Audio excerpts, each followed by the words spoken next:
Olá, que a graça e a paz do nosso Senhor Jesus Cristo esteja convosco. Hoje, quinta-feira, então continuamos aí na nossa leitura diária da lição número 1, a igreja que nasceu no Pentecostes. E hoje o tema é esperança futura, baseado lá no livro de Atos dos Apóstolos, capítulo 2, verso 20, onde a palavra de Deus diz assim: o sol se converterá em trevas e a lua em sangue, antes que venha o grande e glorioso dia do Senhor. Então nós estamos na lição número 1, a revista da CPAD, a igreja em Jerusalém, e o tema da lição é a igreja que nasceu no Pentecostes. A verdade prática vai nos dizer: a igreja nasce no Pentecostes capacitada pelo Espírito para cumprir a sua missão. A igreja nasce no Pentecostes, capacitada pelo Espírito para cumprir a sua missão. E esse texto, meus queridos irmãos, irmãs, amigos que acompanham a leitura diária desta semana, Atos dos Apóstolos, capítulo 2, verso 20, e eu vou dizer para você, o trimestre começa no domingo na escola dominical. Não, o trimestre já começou na segunda-feira, com as leituras diárias e você estudando a lição todos os dias, um pouquinho meditando na palavra de Deus, Então, mais um trimestre se iniciando, na escola bíblica dominical. E nós vamos falar, durante essa lição, dos temas, mais impactantes e transformadores da Bíblia, que é a igreja, e nesse tema dessa lição de domingo, a igreja que nasceu no Pentecostes.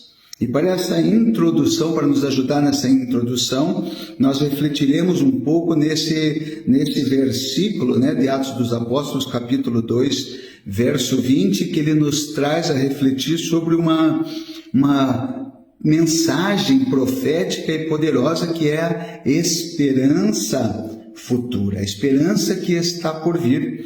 E esse versículo faz parte do sermão de Pedro. Sim, lá no dia de Pentecostes, depois que o Espírito Santo caiu sobre eles, e foram todos cheios do Espírito. Então agora Pedro, encorajado pelo Espírito Santo, começa a sua mensagem, e ele cita lá na sua mensagem o profeta Joel. Pedro está explicando o que estava acontecendo, sim, o derramamento do Espírito. Os sinais, maravilhas, era o que era cumprimento da profecia. Mas nessa mensagem ele também aponta para algo ainda que está por vir: o grande e glorioso dia do Senhor. E o grande e glorioso dia do Senhor é a minha esperança e a tua esperança, é a nossa esperança futura. Sim, a esperança além da dor, além dos problemas, além das circunstâncias, além do caos. Pedro mencionava ali menciona ali na sua mensagem sinais assustadores. O sol vai se transformar em trevas, a lua vai se transformar em sangue. Esses sinais representam, sim, dias difíceis, tempos de juízo, tribulações que vão anteceder a volta gloriosa de Cristo.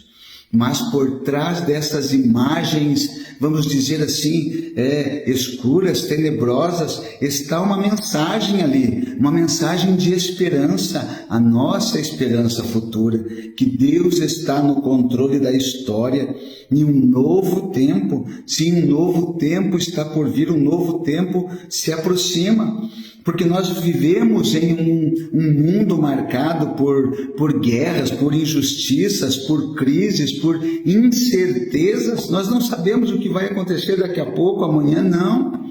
Mas como lá na igreja do Pentecostes, nós hoje aqui também, nós somos chamados para viver não apenas com olhos no presente, no material, naquilo que está acontecendo, mas fomos chamados para estar com o coração voltado para a eternidade, com o coração, a nossa esperança voltado para o futuro. Sim, a esperança futura nos lembra que a história da humanidade não termina no caos, não, mas ela vai terminar, sim, na glória do retorno de Jesus Cristo.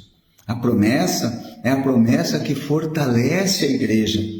O Pentecostes, o acontecimento não foi apenas o nascimento, o início da igreja, não, mas foi também o início do tempo do Espírito Santo. Sim, é o tempo do agir do Espírito que agora nos prepara. É aquela promessa que Jesus fez: ei, eu vou para o Pai, mas eu vou enviar o Consolador, não vou deixar vocês órfãos. E é o Espírito Santo que nos prepara, que nos fortalece para o tempo do fim. O Espírito Santo, ele nos capacita para a missão que nós fomos chamados. E ele também nos consola com a certeza de que Jesus voltará. E é essa esperança futura que molda a nossa caminhada. A igreja primitiva vivia à luz dessa esperança. Sim, eles enfrentavam perseguições, sofrimentos, prisões, mas eles mantinham os olhos fixos no céu.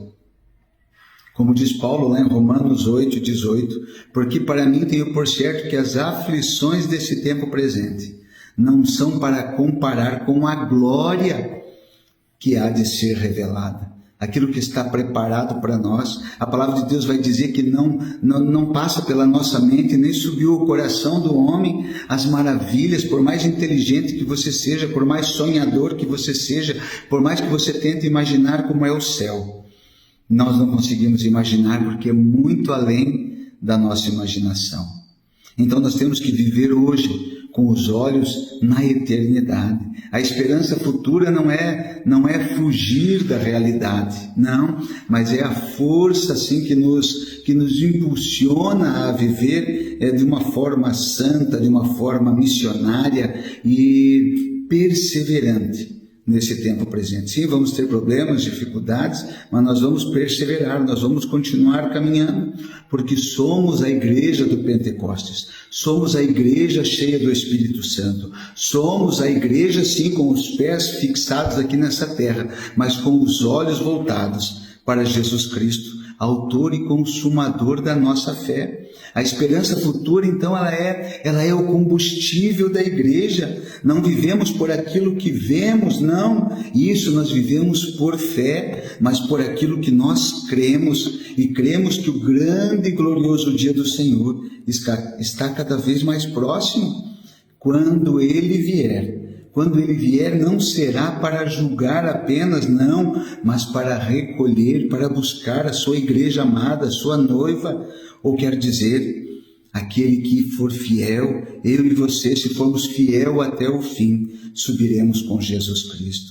Queridos, que essa lição, a igreja que nasceu no Pentecostes, nos desperte para uma vida cheia do Espírito Santo, apaixonada por Jesus e firmada na esperança da sua volta, que sejamos como a igreja primitiva, cheias de poder, cheias de ousadia, cheias de fé, cheias de esperança, porque quem tem essa esperança purifica a si mesmo, muda o seu caminho, como Ele é puro, que nós possamos viver com essa certeza. O Espírito Santo foi derramado, a missão está em andamento e o rei já está voltando.